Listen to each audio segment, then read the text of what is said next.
Olá, eu sou a Cris Haig, esse é meu canal. Agradeço por você estar aqui. Se for a primeira vez, eu quero te dar as boas-vindas e pedir que você se inscreva no canal. Se você já é inscrito ou inscrita, por favor, deixe o seu like, compartilhe esse áudio, esse vídeo. Você ajuda o canal a crescer, você me ajuda a fazer o canal e continuar tentando ser uma bênção. É o que eu tenho tentado fazer aqui, compartilhando experiências. Eu sempre deixo claro que eu não sou alguém que ensina, que prega a palavra. Eu sou alguém que aprendeu com os erros e eu compartilho as minhas experiências. Eu quero hoje falar com você sobre a mulher que soma e a mulher que divide. Nós podemos escolher o que fazer, né? A verdade é que nós temos esse poder.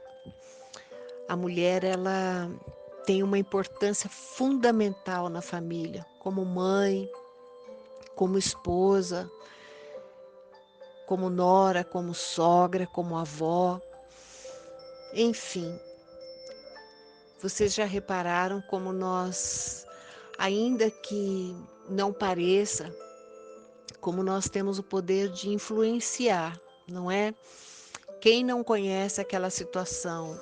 Se você está bem, está tudo ótimo. Se você estiver triste, parece que a casa não anda, todo mundo fica meio diferente, porque realmente nós influenciamos, né, o nosso ambiente, nós influenciamos as pessoas que estão conosco, e eu creio que isso é um dom, né?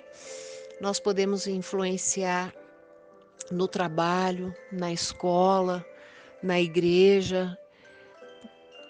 Todo mundo pode, mas a mulher, principalmente, eu acho que isso é coisa de Deus, né? É dom de Deus que Ele nos deu.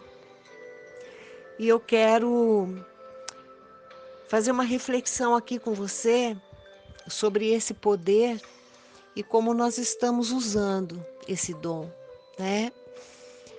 Nós vemos situações, por exemplo, que um pequeno problema numa família, a esposa vai e reclama tanto para o marido, por exemplo, do irmão dela, um exemplo.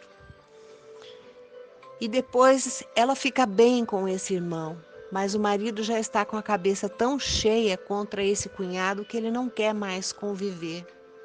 E é difícil corrigir. Essa mulher conseguiu dividir. Muitas vezes nós nos decepcionamos com alguém, um amigo, uma amiga, alguém dos relacionamentos, alguém da sua igreja, um erro que nós nunca devemos cometer. Isso porque a Bíblia condena e porque nós somos influência dentro da nossa casa para os nossos filhos, para os nossos maridos. Fala mal, por exemplo, dos nossos líderes, dos nossos pastores, porque isso também divide e depois é muito difícil de juntar, de somar. Eu, antes de ler a palavra aqui, eu quero dar um curto testemunho de uma experiência que eu vivi quando eu vim morar aqui na Alemanha. Meu marido nasceu numa família cristã evangélica, mas pelo que eu pude ver depois, é que tinha muito pouco conhecimento da palavra, né? Hoje ninguém serve ao Senhor, só Ele. Mas ele estava muito decepcionado com a igreja porque ele teve uma dificuldade financeira nos negócios, ele tinha dízimos muito altos antes dessa dificuldade e quando ele parou de dizimar, ninguém se preocupou em saber o que estava acontecendo com ele.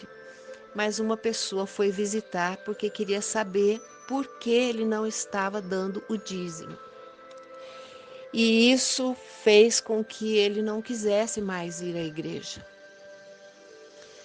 Então, quando nós nos casamos, ele uma vez disse, logo no início ele sabia o quanto era importante para mim, ele disse, hoje nós vamos à igreja.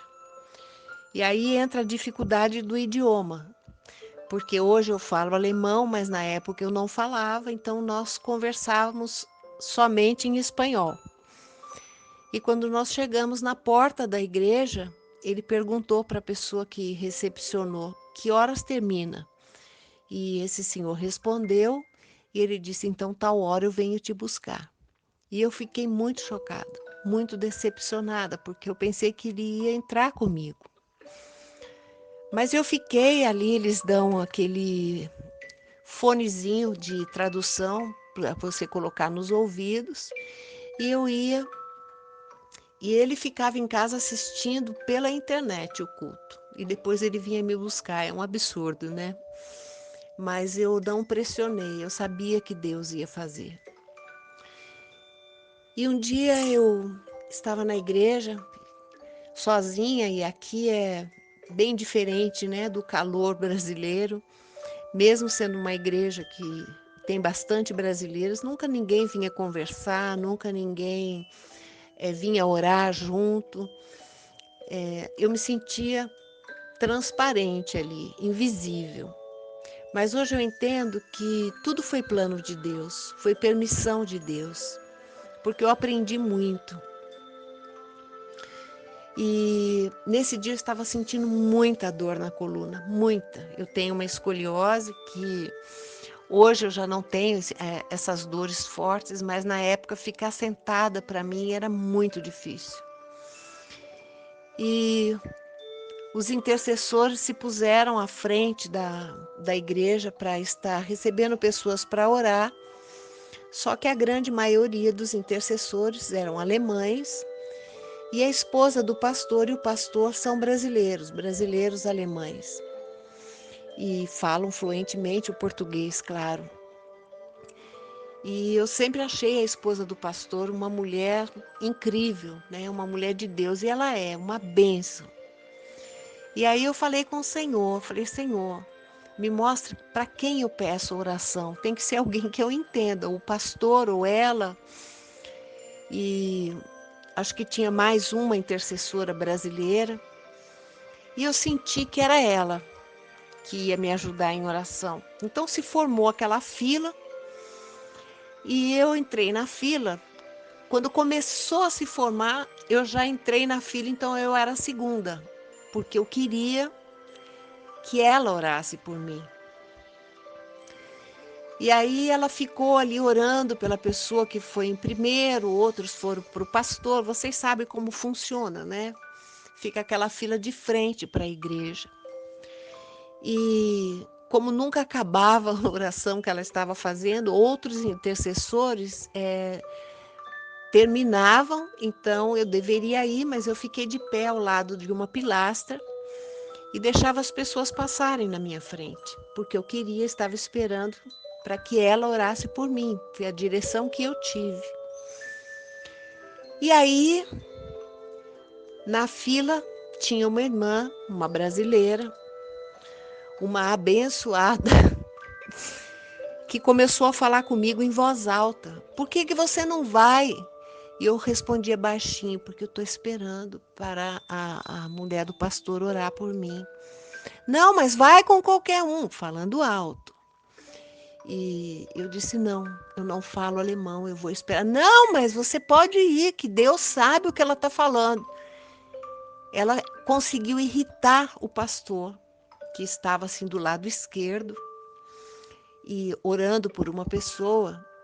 E quando ela viu que ele parou de orar e vinha na nossa direção, aí ela seguiu a fila, foi embora.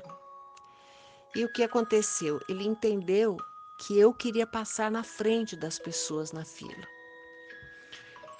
Nem quando eu era praticante de outra religião, eu jamais faria uma coisa dessas, de passar na frente das pessoas. Mas ele entendeu isso, ele ficou tão irritado dela estar falando alto e ela realmente estava interferindo, que ele veio e segurou no meu braço e assim me puxou um pouco para o lado e falou, por favor, deixa a fila seguir.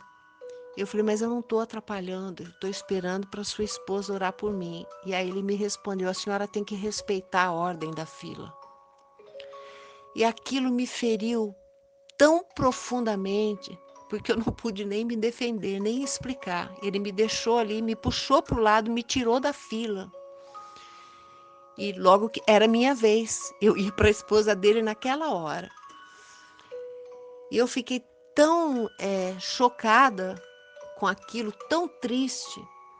Mas quando eu estava voltando para o meu lugar, chorando, o Espírito Santo falou comigo, você não vai reclamar isso para o seu marido. Sabe, eu senti muito claro e eu decidi não falar. E o culto para mim aquele dia acabou, né?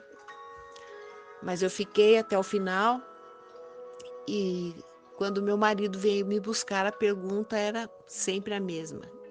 E aí, como foi? Você gostou? Você está feliz?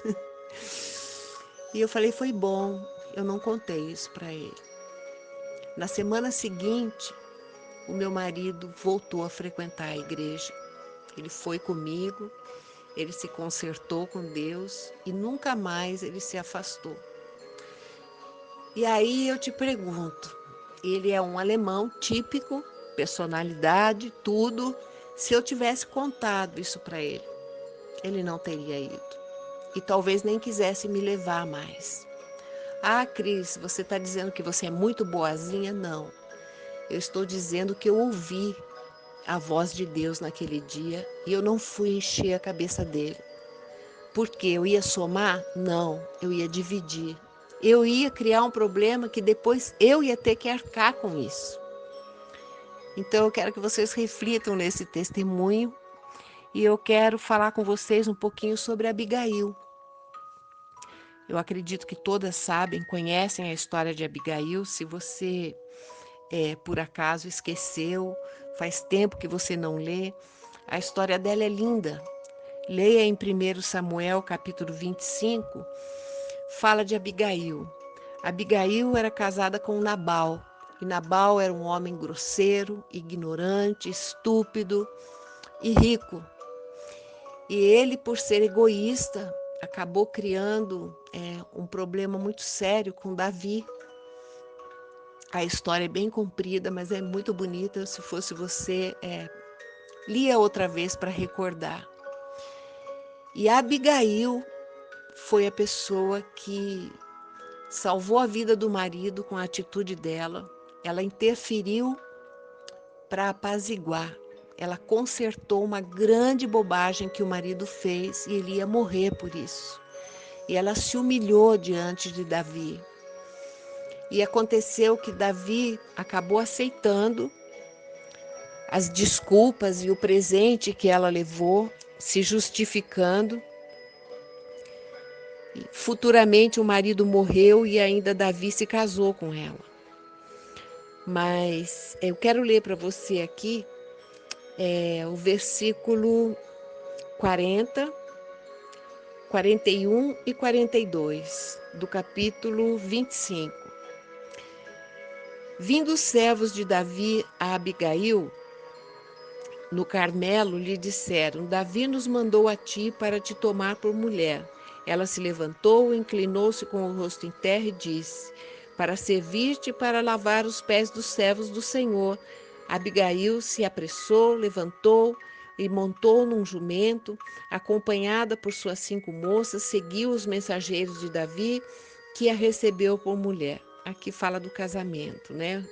É um final muito bonito. Mas antes disso, Abigail foi instrumento de paz. Ela não fez parte daquele grupo de mulheres que dividem, que promovem a guerra. Ela foi instrumento de paz. Vou voltar um pouquinho. Lá no versículo 32, diz assim, 32, 33 e 34. Vou ler mais esse pedacinho. Então Davi disse a Abigail, bendito o Senhor Deus de Israel, que hoje te enviou ao meu encontro. Bendito o teu conselho e bendita sejas tu, que hoje me impediste de derramar sangue e de vingar-me pela minha própria mão. De outra forma, na verdade, tão certo como vive o Senhor, o Deus de Israel, que me impediu de te fazer mal, que se tu não te apressaras e não vieras ao meu encontro, não teria ficado a Nabal até a luz da manhã, nem mesmo um menino. Então, pela atitude do marido, o Davi ia destruir uma família e todos os homens. E ela foi sábia.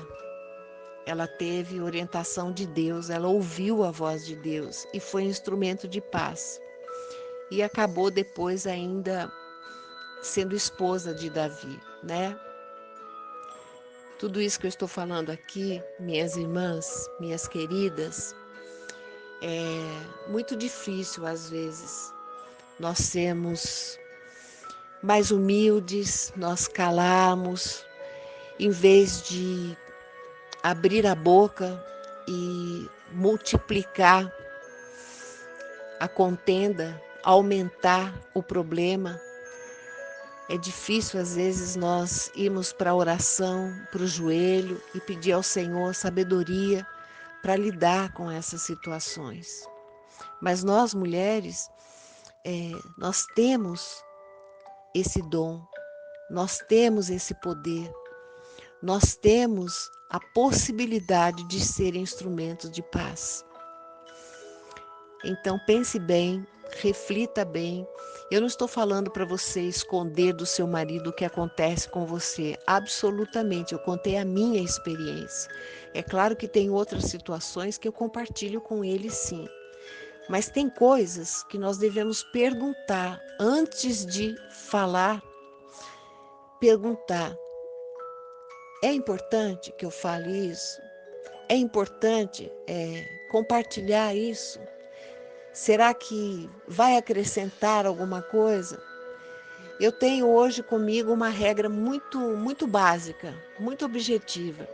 Existem coisas que acontecem que eu me pergunto: isso me machucou, me entristeceu, vale a pena que mais um esteja triste?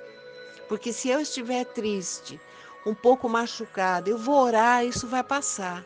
Mas se eu contaminar ele com o mesmo sentimento, serão dois. E aí um não pode ajudar o outro, não é? Então eu queria dividir isso que o Senhor falou ao meu coração. Nós mulheres podemos escolher somar ou dividir, apaziguar ou não, ser instrumento de paz, ser instrumento de guerra. Nós podemos exercer, né, a missão que Deus nos deu. As mulheres amam de uma maneira mais intensa, elas compreendem de uma maneira mais clara, elas sentem muito mais, percebem coisas no ar. Deus nos deu essa sensibilidade, não foi à toa. Nós podemos ser, sim, o instrumento de paz na nossa família. Nós podemos juntar, nós podemos aproximar, nós podemos trazer o perdão, trazer o entendimento, trazer a união. Eu acredito que essa é a nossa missão. Eu queria compartilhar isso com vocês. Que Deus te abençoe e te faça um instrumento para unir a sua família, que te faça um instrumento de paz, de sabedoria, que você sempre seja a paz dentro da sua casa, que você sempre seja um instrumento de união, de entendimento, de perdão, de inteligência espiritual. Que Deus te abençoe e te use para sempre ser bênção na sua casa e onde quer que você vá, no seu trabalho, na igreja, na escola, na universidade, entre os seus amigos, que onde você estiver, você sempre possa somar e nunca dividir. Deus te abençoe.